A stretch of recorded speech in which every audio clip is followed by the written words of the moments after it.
우리들이 살아가면서 정말 소중한 일이고 또 반드시 필요한 일이기에 진심 어린 마음으로 권면을 했음에도 불구하고 전혀 반응이 없을 때 오히려 전하는 사람이 서운한 마음이 들 수 있겠지요.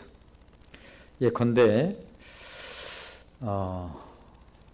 가만히 들어보면 대대로 예수를 잘 믿는 집안에서 살아온 듯 하고 또 집안 분위기 때문인지는 모르지만 성경도 전혀 생소한 사람 같은 느낌이 들지 않고 게다가 찬송도 전혀 모르는 사람 같지 않은 그런 느낌이 들어서 꽤 오랜 시간 마음 먹고 기도하면서 복음을 전했음에도 불구하고 마치 딱딱한 바위 앞에 서 있는 것 같은 그런 반응을 느낄 때 전하는 우리들의 마음도 상당히 썩 좋지 않은 그런 마음이 들 수 있지요. 모르긴 해도 당시 바울 사도가 동족 이스라엘에게 복음을 전할 때 아마 이런 마음이 아니었을까. 다른 어떤 사람들보다도 동족 유대인들만큼은 꼭 복음을 받아들여야 했을 터인데 아니 하나님도 알고 율법도 아는 그들이 왜 복음을 받아들이지 않는 것일까? 한마디 보태면 도대체. 자, 로마서 9장 4절로 5절 말씀을 한번 들어보시면 로마서 9장 4절로 5절 지난 말씀이었는데 우리 한번 같이 읽겠습니다. 같이 읽습니다. 시작. 그들은 이스라엘 사람이라 그들에게는 양자됨과 영광과 언약들과 율법을 세우신 것과 예배와 약속들이 있고 조상들도 그들의 것이요 육신으로 하면 그리스도가 그들에게서 나셨으니 그는 만물 위에 계셔서 세세의 찬양을 받으실 하나님이시니라. 아멘. 아무리 생각을 해봐도 아니 그들은 이스라엘 사람이 아니던가? 하나님을 알고 율법과 예배나 약속을 가지고 있는 그들인데 어디 그뿐인가? 그리스도가 이스라엘의 혈통을 통해서 나셨을 뿐만 아니라 세세토록 찬양받으실 하나님이 아니시던가? 또 이스라엘의 역사를 생각해 봐서라도 수없는 하나님의 은혜 속에서 살아온 것이 이스라엘의 역사이건만 이런 종교적 특권을 경험하고도 어찌하여 저토록 복음에 냉담할 수 있다는 말인가? 이런 이유로 바울은 자신에게는 큰 근심과 마음에 그치지 않는 고통이 있다고 그렇게 토로를 한 바가 있지요. 우리는 지난주 정말 내가 예수 그리스도의 사랑으로부터 하나님의 사랑으로부터 떨어져 나간다 할지라도 그리하여 저주를 받는다 할지라도 나의 동족 이스라엘이 구원을 얻을 수만 있다고 한다면 기꺼이 그러기를 원하노라. 그럼에도 불구하고 그렇게 하나님의 은혜 속에서 살아온 그러한 생생한 역사의 흔적을 가지고 있는 유대인들이 왜 이토록 복음에 냉담하다는 말인가? 그러나 또 한편으로 생각해 보면 저들의 냉담함을 보면서 마음 한켠에서 큰 위로가 되는 것은 무엇인가 하면 저토록 마음으로 받아들이기 힘든 예수 그리스도를 나는 어떻게 믿게 되었나? 이것을 생각하면 또 한편으로는 뜨거운 감사의 마음이 북받쳐 오르는 그 은혜를 또 지울 수가 없습니다. 자, 오늘의 본문 안으로 이제 한번 좀 들어가 볼 텐데요. 바울은 그렇게 자기 동족 이스라엘의 구원 문제를 가지고 깊이 고민을 했고 마침내 이 문제에 대해서 해답을 얻게 됩니다. 자, 바울이 얻은 해답이 과연 무엇일까? 오늘의 본문 첫 절, 6절 말씀을 한번 같이 읽겠습니다. 같이 읽습니다. 시작. 그러나 하나님의 말씀이 폐하여진 것 같지 않도다.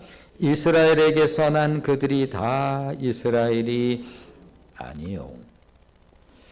한마디로 이스라엘이라고 다 이스라엘은 아니라고 하는 사실을 깨달은 거예요.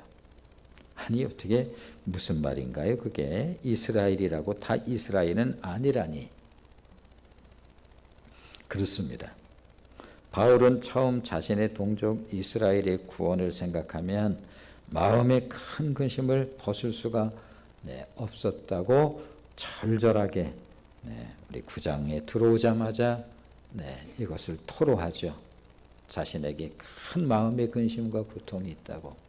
이유인즉슨 무엇인가 하면 동족 이스라엘에게 복음을 그렇게 전하건만 상대의 반응이 전혀 냉담한 반응을 보면서 그 마음속에 큰 근심과 고통이 있는데 차라리 자신이 예수 그리스도의 사랑, 그리스도 안에 있는 하나님의 사랑으로부터 끊어지는 한이 있다 할지라도 동족 이스라엘이 구원을 얻을 수만 있다면 기꺼이 자신이 저주받는 길을 택하겠노라고 하는 그의 마음의 그 고통을 우리가 함께 느껴봤습니다. 그러면서 마음속으로 도대체 왜 그럴까? 왜 저토록 냉담할까? 그러면서 얻은 결론이 무엇인가 하면 이스라엘이라고 다 이스라엘은 아니라고 하는 사실을 깨달은 거예요. 그렇습니다. 바울은 처음 자신의 동족 이스라엘의 구원을 생각하면 마음의 큰 근심을 벗을 수가 없었습니다. 깨달은 구원의 은혜가 크면 클수록 정말 기이하고 놀라운데 부활하신 예수님을 만난 이후 아라비아에 집거하면서 그는 누구인가, 예수는 누구인가, 그분을 알아가면 알아갈수록 그분은 하나님이셨습니다. 그리고 그 안에 담긴 은혜의 비밀이라고 하는 것은 형용할 수 없이 크고 놀라운 것인데 이 은혜를 깨달으면 깨달을수록 동족 이스라엘이 이 복음에 대해서 무반응, 전혀 냉담한 그 반응을 볼 때마다 그 마음에 사무치도록 무거운 그 고통을 어찌할 수가 없었습니다.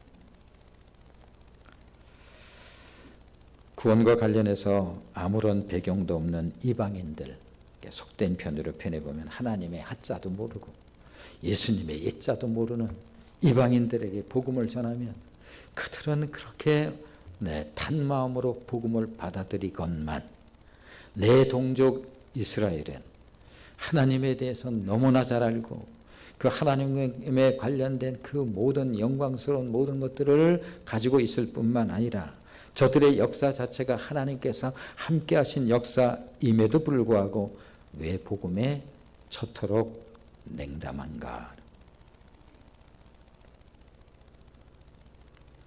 답답한 마음만큼이나 이 풀리지 않는 이유를 도무지 알 수가 없어서 구약에 관한 한 제가 그렇게 표현해보는 거죠. 실제로 정말 해박한 구약 지식을 가지고 있었던 그였습니다만 말씀을 다시 읽고 또 다시 묵상하고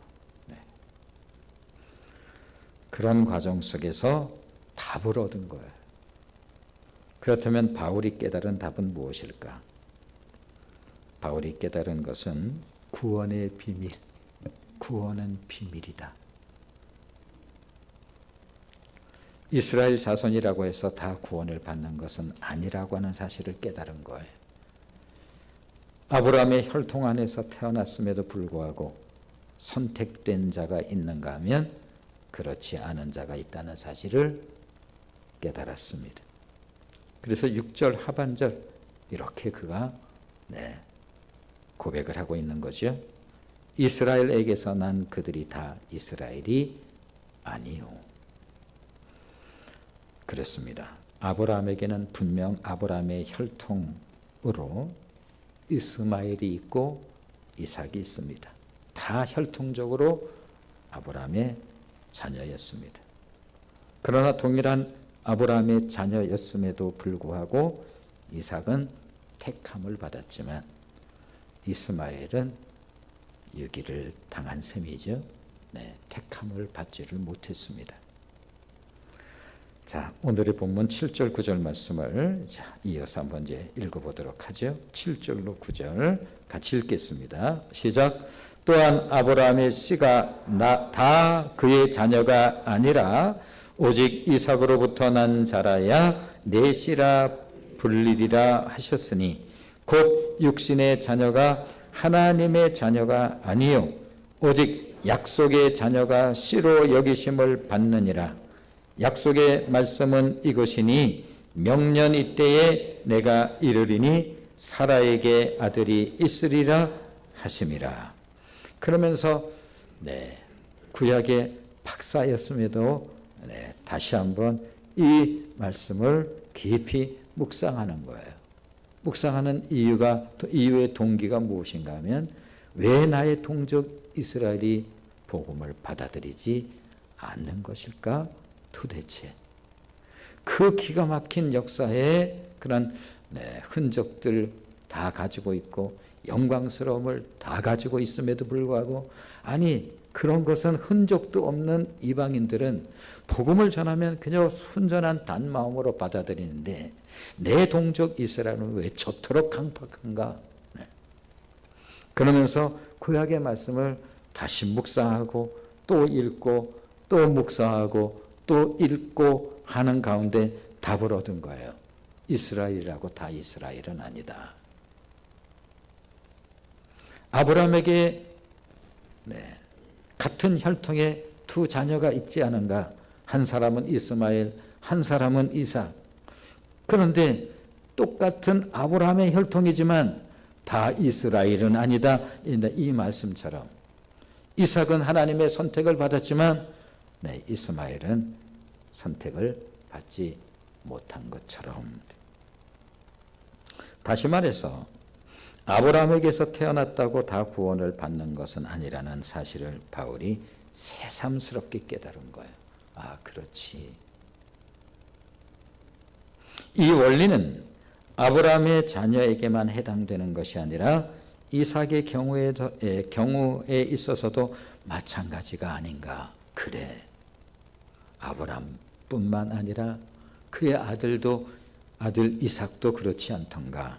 10절로 13절 같이 읽어보겠습니다.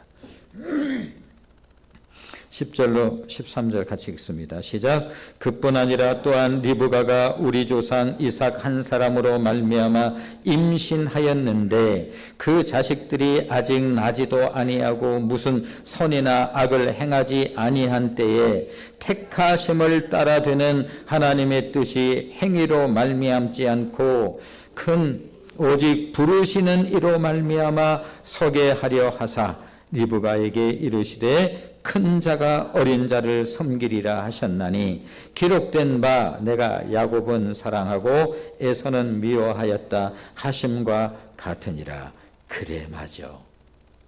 이스라엘이라고 다 이스라엘은 아닌 거야. 똑같은 형제 가운데서도 그렇잖아. 이스마엘과 이삭이 다른 것처럼 아니 그것도 이제는 쌍둥이야. 야곱과 에서는. 마찬가지로 이삭에게도 같은 날 태어난 두 아들이 있었습니다. 그것도 쌍둥이 야곱과 에서와 야곱. 그런데 하나님께서는 야곱은 사랑하시고 에서는 미워하셨다는 거예요. 뭘 하지도 않았는데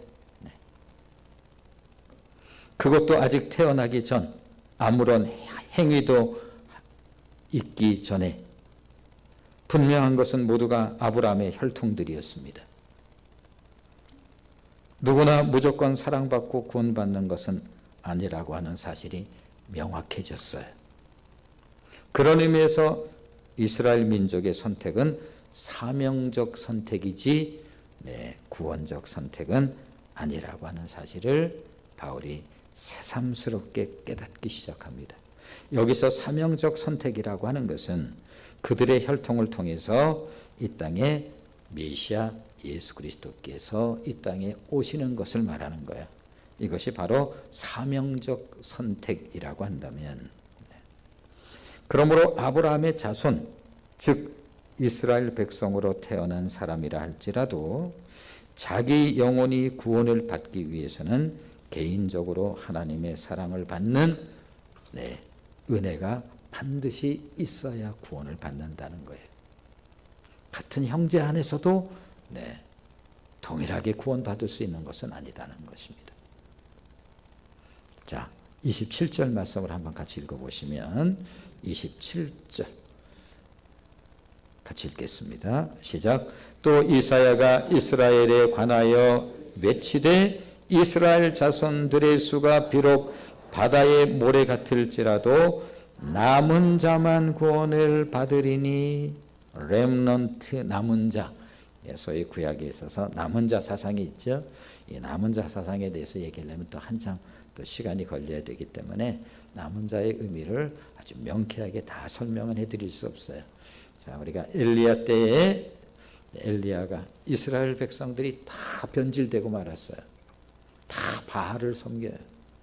겉으로는 하나님을 섬기는 연하지만 속내를 보면 전부 바알을 섬기는 그런 상황 속에서 그야말로 혹해한 바알 선지자들의 그 갈멜산의 우리 결투에 대해서 잘 알고 있죠. 어느 날 엘리야가 하나님께 이렇게 투정을 해요. 하나님, 다 변질됐어요. 나밖에 없습니다. 그랬더니 하나님께서 하시는 말씀이 그렇지 않다. 내가 남겨놓은 사람들이 있다. 소위 성경에 나오는 중요한 남은 자 사상이에요. 여기서 남은 자라고 하는 것은 누구를 가리키는 것인가?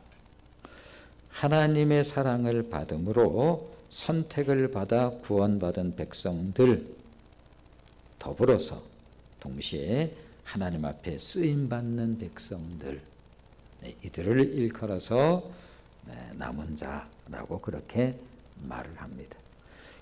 나무를 잘랐어요. 이게 죽은 것 같지만 거기 움이 거기에서 이렇게 새 생명이 이렇게 가지에서 살아나는 것처럼 죽은 것 같지만 죽지 않았다.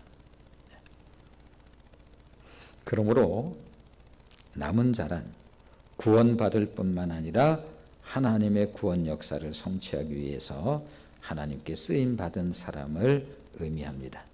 그렇다면 남은 자들이 택함을 받는 이유는 무엇일까? 자, 11절 말씀을 한번 다시 읽어보시면 11절입니다. 11절 같이 읽겠습니다. 시작. 그 자식들이 아직 나지도 아니하고 무슨 선이나 악을 행하지 아니한 때에 택하심을 따라 되는 하나님의 뜻이 행위로 말미암지 않고 오직 부르시는 이로 말미암아 서게 하려 하사. 그러므로 택함을 받는 이유와 근거가 무엇이라고 말씀하고 있는가 하면 무엇보다도 택함을 받는 근거는 사람에게 있는 게 아니라는 거예요. 무슨 선이나 악을 행하지 아니한 때에 리브가 뱃속에 쌍둥이가 잉태됐어요. 하나는 야곱이고 하나는 에서예요. 에서가 형이고 야곱이 동생입니다. 자, 그런데 무슨 행위를 했어요? 엄마 뱃속에 있는데 무슨 행위를 한 것도 아닌데 하나님께서 야곱은 사랑하고 에서는 미워했다, 이렇게 말씀하고 있어요. 이유가 뭡니까? 그것은 택함에 의해서 이루어지는 거야. 행위에 의해서 이루어지는 것이 아니라니까. 우리가 끊임없이 복음에 대한 부분들을 알듯 하다가 또 실수하고 알듯 하다가 또 실수하는 것이 무엇인가 하면 늘 인간적 기준에서 벗어나지를 못해서 그래요.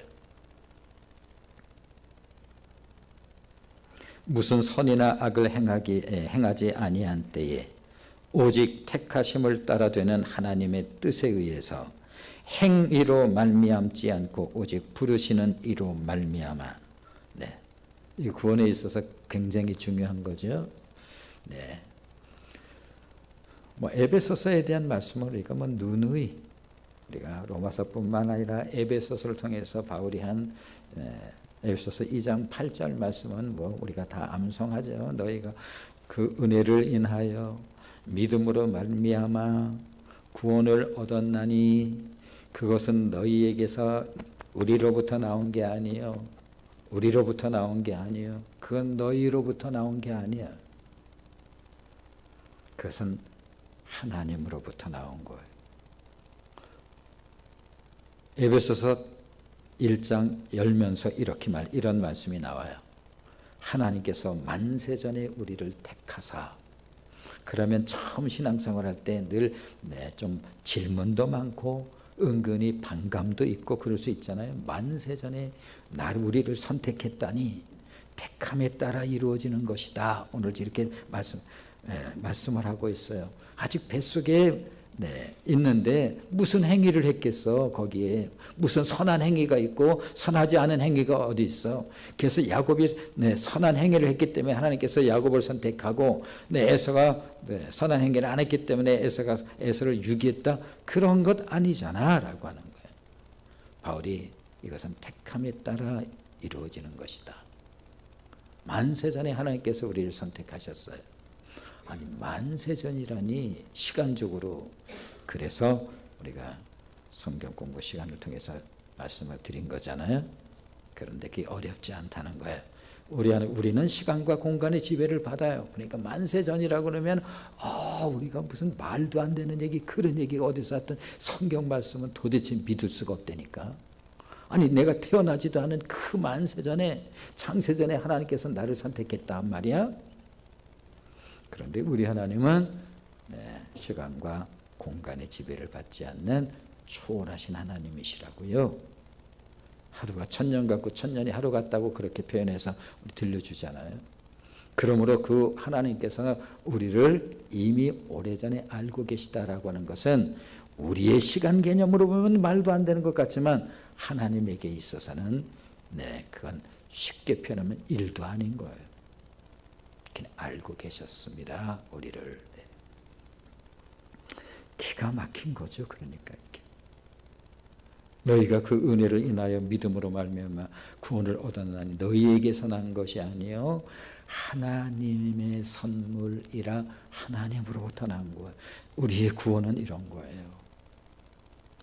행위에서 난 것이 아니니. 우리는 끊임없이 행위 얘기하고 싶어가지고 안달을 해요. 그렇게.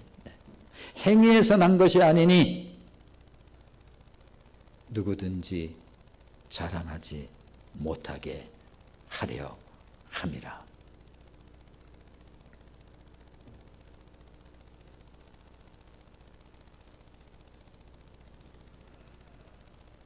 오직 택하심을 따라 되는 하나님의 뜻에 의해 행위로 말미암지 않고 오직 부르시는 이로 말미암아. 그렇습니다. 우리의 행위로 말미암지 아니하고 하나님의 뜻에 의해 주권적으로 선택되는 이것이 선택의 이유와 근거라고 하는 사실을 바울이 깊이 다시 한번 깊이 깨닫게 되는 거죠. 이게 구원의 비밀이에요. 알 수가 없어요. 물론 그 뒤에 행위가 의미 없다는 뜻이 아니에요. 이제 우리가 로마서 은혜를 나누면서 또 차차 나오겠지요. 들으시면서 은근히 이런 생각이 들지도 모르겠습니다. 아니 세상에 이런 불공평한 일이 어디 있어? 아니 뭘 했다고? 뭘 보고 그러면 하나님께서 선택하신다는 말이야? 어머니 뱃속에 있는데 거기서 이미 야곱은 하나님께서 사랑하고 에서는 미워하고. 신앙생활을 그래서 초기에 궁금한 게 참 많고 성경이 참 불합리하다라는 생각이 들 때가 없지 않아 있지요. 아니 도대체 이게 뭐야? 뭘 했으면 그거를 기준으로 하나님께서 그래 야곱은 좀 착해 좋은 일 많이 해서 그러니까 선택하고 에서 너는 아니야. 아니 오히려 성경을 조금 알다 보니까 이건 뭐 야곱은 거의 찌질 수준이던데 거기다 에서는 호연지기가 막 대단해서 사냥하는 것을 좋아했고 들판을 좋아했던 정말 남성다움이 그냥 물씬 느껴지던데 그래서 밖에 나가서 사냥에다가 딱 그 사냥감 가지고 오면 뭐 이렇게도 해먹고 저렇게도 해먹고 이 친구가 애서고 야곱은 맨날 엄마 치마자락 붙들고 다니는 뭐 이런 것처럼 보이던데 성경이 뭘 사랑받을 만한 근거가 있다는 거야? 야곱이. 신앙생활 처음 할 때는 이런 궁금함이 생길 수가 있어요.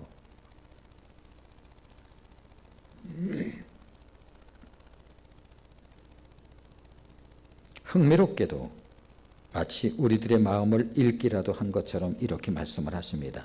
자, 14절 말씀을 한번 보시면 14절 같이 읽겠습니다. 시작. 그런즉 우리가 무슨 말을 하리요? 하나님께 불의가 있느냐? 그럴 수 없느니라. 왜? 하나님이 불의하다는 생각이 들어? 이런 뜻이죠. 왜? 뭔가 불공평하다는 그런 생각이 들어서 그러는 거야? 이제 이런 뜻이에요. 마치 우리의 속내를 그냥 읽기라도 그냥 하는 것처럼 바로 이렇게 말씀하십니다. 왜? 하나님이 불의한 것처럼 느껴지더냐? 하나님께서 불공평한 것처럼 느껴지냐고. 그렇다면 그대는 아직 하나님이 왜 선인지, 왜 하나님이 의인지를 아직도 모르고 있는 거잖아.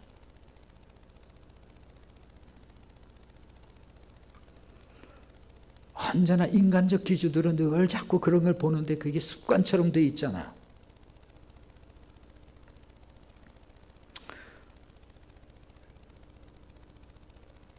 성경에서 아니 신앙생활 초기 또 하다 처음에는 말씀도 모르는데 조금 말씀을 좀 읽고 그러다 보면 아니 우리 하나님께서 선하신 하나님이 맞아? 아니 젖 먹는 아이가 무슨 죄가 있다고? 젖 먹는 아이가 무슨 선한 행위를 했어? 악한 행위를 했어? 근데 어쩌자고 하나님은 그냥 완전히 죽여버리라는 거야. 그것도 진멸이라고 하는 단어를 써가면서 이런 마음이 들지요. 네, 그러다가 우리의 본질을 보는 거예요. 이제 보기 시작하는 거죠. 우리 인간이 얼마나 타락한 존재인가. 눈만 뜨면 생각만 하면 언제나 온전하지 못한 생각을 습관처럼 하는 우리의 죄된 속성. 그러다가 갈라디아서에서 성령을 쫓아 행하라. 육체의 소욕을 이루지 아니하리라. 육체의 소욕과 성령의 소욕이 매일마다 싸우는 거예요. 눈만 뜨면 이 죄의 기질이 발동하고 엄청 의로운 것 같지만 그렇지 않다니까요. 아직 신앙을 아직도 제대로 은혜를 못 받아서 그러는 거예요. 여기서 막 질타한다고 내가 의로운 것 아니라고요. 로마서에서 우리가 로마서 7장에서 이미 내 안에 내가 왜 하고 싶은 것 분명히 이게 옳은 것 좀 하고 싶은데 왜 이걸 이렇게 못할까? 왜 이건 아닌 것 같은데 왜 그걸 반복할까? 내 안에서 보는 거야. 이를테면 두 가지 법이 내 안에 있는 거야. 하나님의 법과 죄의 법이 날마다 또 싸워요. 오라 나는. 그렇지 않은다면 이 나라가 우리가 살고 있는 세상이 이 지경은 아닐 텐데 분명. 나도 그 안에 한 사람. 내가 예외된 사람이 아닌 거예요. 그러다가 출애굽기 17장에 하나님께서 이스라엘 백성을 애굽에서 불러내서 너희는 내 백성이야. 뭘 했다고?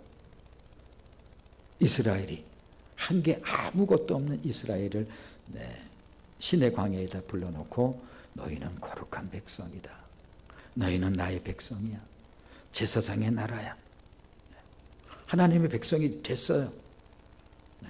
하나님의 택함에 따라서. 그리고는 출애굽기 17장에 하나님의 백성에게 대적이 있다는 사실을 이제 보여줘요. 하나님의 이스라엘 백성의 대적이 아말렉인데, 뭐 우리가 이제 우리는 잘 알죠, 비교적. 네. 아말렉은 누구인가? 아말렉이 바로 야곱의 쌍둥이 형 그 에서의 후손.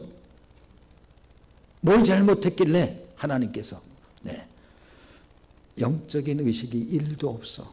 에서는 뭐 호연지기에서 뭐 따서 그 사냥하고 뭐 다 그거 좋은데, 영적인 의식이란 하나님에 대한 이해, 영적인 의식 전혀 없어요.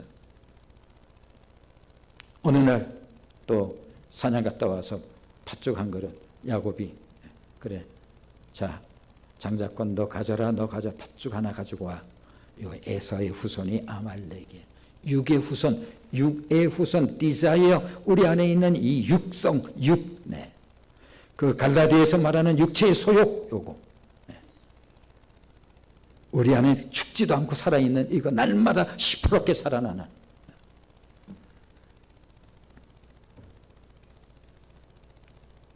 로마서에서 말하는, 그래서 로마서 우리 8장에서 굉장히, 네, 그 로마서 8장만 있으면 구원받는다고 했던, 우리에겐 결코 정죄함이 없나니 생명의 성령의 법이 죄와 사망의 법에서 우리를 해방하였습니다. 온통 은혜 아니고는 설명이 되지 않는, 아직도 하나님을 인간적인 기준을 가지고 평가를 하시나요? 아직도 여러분의 신앙이 그렇다면 아직도 하나님은 모르잖아요. 내 도덕적인 기준 갖고 끊임없이 질타를 하는 거예요. 나가 똑같은 사람임에도 불구하고. 그것은 아직도 내가 삶의 기준이 되고 있기 때문에 그런 거예요. 기억하십시오. 본질상 하나님이 선이시고 하나님이 의인 거예요. 아직도 그 부분을 해결하지 못하면 늘 도덕적인 잣대 가지고 신앙생활을 해요. 네. 자기도 그 범주 속에 있음에도 불구하고. 자, 15절 16절 말씀을 한번 보시면 15, 16절 같이 읽습니다. 시작. 모세에게 이르시되 내가 긍휼히 여길 자를 긍휼히 여기고 불쌍히 여길 자를 불쌍히 여기라 하셨으니 그런즉 원하는 자로 말미암음도 아니요 다른 박질하는 자로 말미암음도 아니요 오직 긍휼히 여기시는 하나님으로 말미암음이니라. 인간이 원한다고 해서 되는 거 아니에요. 다른 박질 즉 노력해서 되는 것도 아니라 구원에 관한 한 인간의 여지가 끼어들 틈이 요만큼도 없어요. 전혀 없어요. 네. 너희가 그 은혜를 인하여 믿음으로 말미암아 구원을 얻으니 너희가 그 은혜를, 네, 믿음으로, 이것이 너희에게서 난 것이 아니요 하나님의 선물이라. 이 우리가 끼어들 틈이 요만큼 틈도 없어요. 근데 끊임없이 행위를 가지고 뭔가를 얘기하고 싶은 거예요. 어떻게? 내가 누구 어려운 사람 도와줬는데 뭐 이런 부분들을. 행위에서 난 것이 아니니, 우리의 행위로부터 난 것이 아니니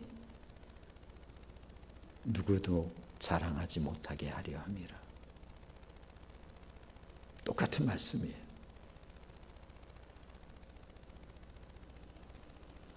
그러므로 오직 긍휼히 여기시는 하나님의 뜻대로 하심에 대해서 가타부타 무슨 말을 할 수 있겠느냐는 거예요.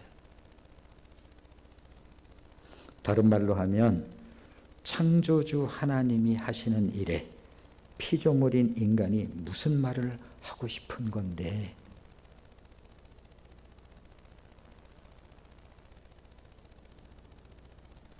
불완전하기 짝이 없는, 단 하루도 정말 깨끗하게 의롭게 살지 못하는, 생각으로도 범죄하는 우리 인생들이. 그러나 여기에서 바울이 말하고자 하는 의도를 분명히 이해할 필요가 있겠지요. 바울은 여기서 하나님은 무엇보다 자비와 긍휼의 하나님이심을 강조해서 들려주시는 거예요. 로마서를 시작하면서 들려주었던 것처럼 인간은 모두가 하나님의 진노 앞에 놓여진 죄인들이에요. 모든 인간은. 왜 근수라도 좀 달아보고 싶어? 나는 저 사람보다 조금 난 것처럼 끊임없이 그 생각을 버리지를 못해?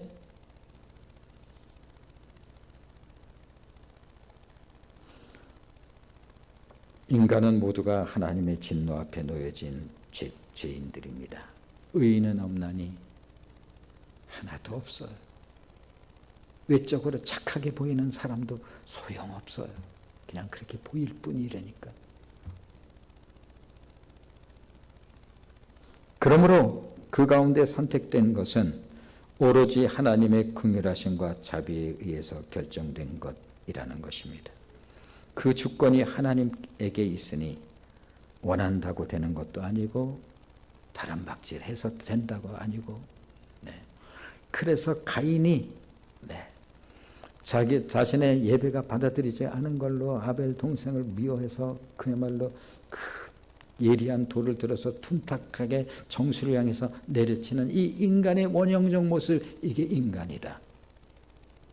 타락한 인간의 원형적 모습을 그렇게 그려놓은 거예요. 돌을 안 들어서, 누구는 돌을 안 들었고 누구는 돌을 들었기 때문에 돌을 들든지 안 들든지 그 안에 돌든 의식들이, 돌을 드는 그런 의식들이 우리 인간에게 다 있거늘. 어떤 분은 드러나지, 감옥에 있는 사람들은 드러나서 들어있고 우리는 드러나지 않아서 여기 있는 것이고, 하영재 목사님이 이제 그런 설교를 하셨다고 그러는데,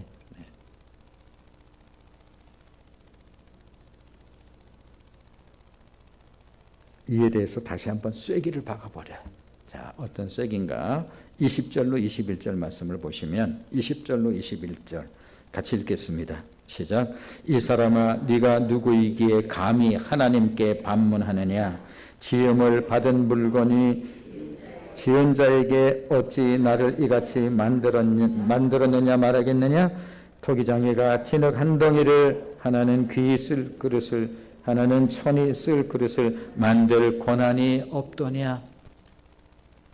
토기장이와 진흙, 참 절묘한 표현이죠. 이것이 창조주와 피조물 간의 관계인 것입니다. 그러므로 인간은 창조주 하나님 앞에 진흙과 같고 질그릇과 같은 존재이기에 피조물인 인간이 창조주 하나님의 주권에 대해서 이렇다 저렇다 논할 수 있는 자격이 있느냐고 반문을 하는 거예요. 토기장기가 진흙 가지고 이걸 만들든 저것을 만들든 왜 그걸 가지고 시비할 수 있겠느냐라고 하는 거예요. 우리에게 시비권이 있느냐는 거예요. 뭐가 좀 불만스러워? 이런 뜻이죠. 뭐가 불공평한 것 같아? 하나님이 불의한 것 같이 그런 생각이 들어? 아니, 하나님은 본질이 의예요. 하나님은 본질이 선이고, 그래서 우리가 잘 모를 때는 아니 젖 먹는 아이가 뭘 잘못했다고 젖 먹는 아이를 그걸 갖다 진멸을 하라고 그럴까? 그게 육체의 소욕을 말하는 거예요. 아말렉에 관한 한, 그래서 출애굽기 17장에서 하나님이 대대로 싸우신다고 말씀하시는 거예요. 그리고 갈라디아에서는 이렇게 말하고 있잖아요.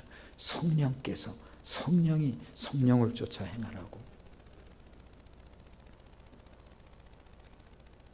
그러므로 하나님에게는 절대 주권과 절대 자유가 있는 것이 너무나 당연하지요.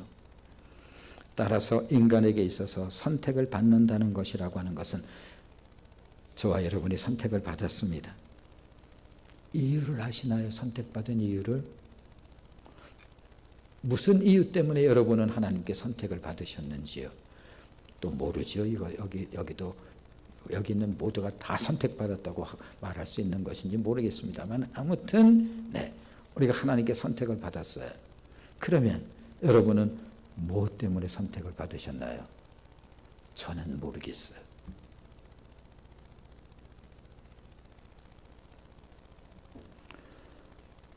가끔가다 말씀드리지만 다윗과 사울, 우리들이 생각하는 누가 옳고 그르니 맨날 이런 거 말하기 좋아하는, 자, 다윗이 있고 사울 왕이 있어요. 누가 더 좀 깨끗해요? 시기 질투를 가지고 있는 사울이 다윗보다는 100번 깨끗하죠. 그렇지 않습니까? 여러분의 신앙과는 뭡니까? 사울 왕이 있어요. 다윗이 있어요. 아니 사울 왕은 다윗은 사울은 천천, 다윗은 만만이라고 하니까 그때부터 여기에 시기 질투가 있어가지고 끊임없이 다윗을 쫓아다니면서 다윗을 죽이려고 했지만 그 동기는 그 시기 질투예요. 다윗은 간악하기 짝이 없어요. 간음한 데다가 그 간음 숨기려고 그 충직한 부하 우리아를 갖다가 전쟁에서 열심히 싸우고 있는데 불러내서 거기다 죄를 뒤집어 씌우려고 나를 때문에 온갖 관계를 다 쓴 사람이 다윗이에요. 신앙생활을 우리 기준이 가지고 있는 윤리를 가지고 그렇게 접근해 보고 싶은가요? 네.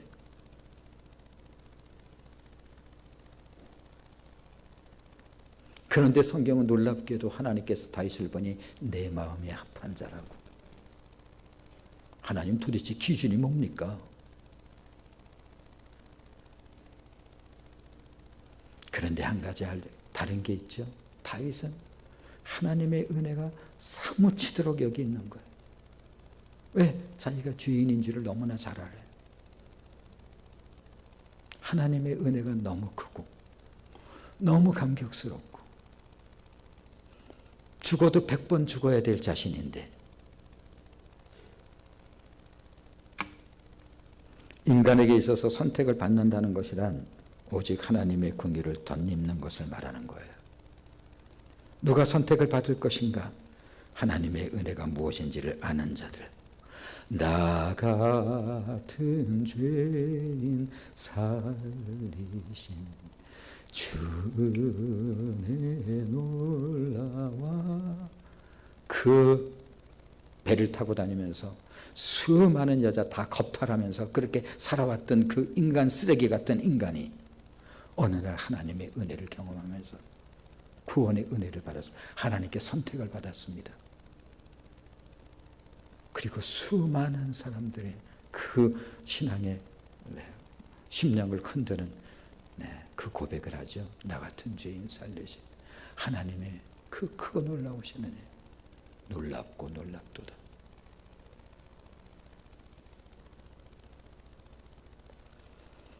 신앙의 본질을 제대로 알아야 은혜 생활이 가능한 거예요. 많은 윤리 같은 걸 가지고 생명을 거기다 걸어. 더군다나 더 놀랍고 감사한 것은 저와 여러분은 아브라함의 후손도 아니에요. 우리는 이스라엘 백성도 아니에요. 우리는 에베소서에서 들려주고 있는 것처럼 육체로는 우리는 이방인들이에요. 하나님 하자도 모르는 자들이었어요. 또한 그리스도 밖에 있는 외인이었어요. 우리는 언약에 대해서는 외인들이요 하나님도 없었던 자들이었습니다. 우리는 귀신밖에 몰랐습니다. 우리는 열심히 이 나라 이 민족은 모두가 다 귀신 섬겼습니다. 동네에 큰 나무가 있으면 저거 건들면 안 된다고. 소위 정령, 숭배, 사상 온통 모든 거에 다 귀신이 다 있어가지고 선왕당 올려다니면서 또 그 돌탑들 쌓기 돌탑 쌓으면서 살고 온갖 귀신 얘기하면서 살고 우리는 그렇게 살았던 우리들이에요. 우리가 구원받을 자격이 있어요? 있으면 말해보세요. 뭐가 난데요 우리가?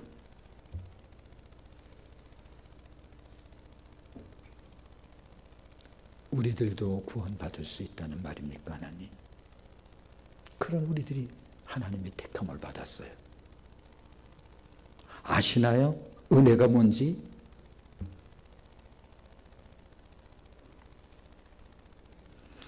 만일 자격으로 치면 우리는 예전역에 우리는 탈락된 존재들이에요. 서류 통과도 안 돼 우리는.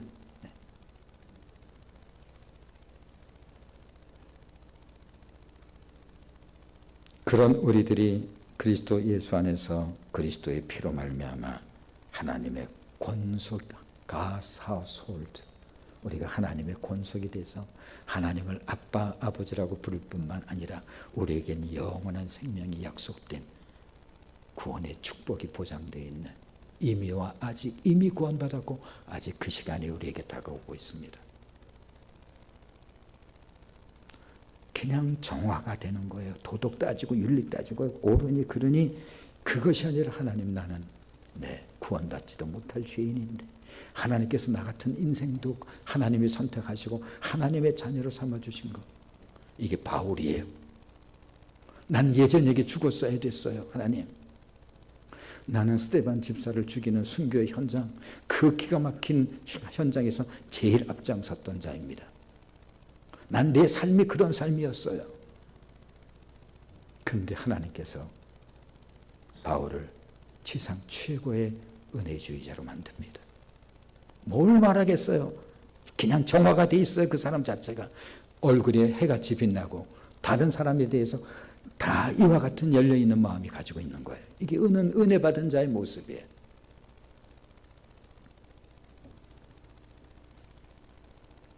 만입이 있어도 할 말이 없는 자들, 만입이 내게 있으면 그 입 다 가지고 내 구주 주신 은총을 늘 찬송하겠네.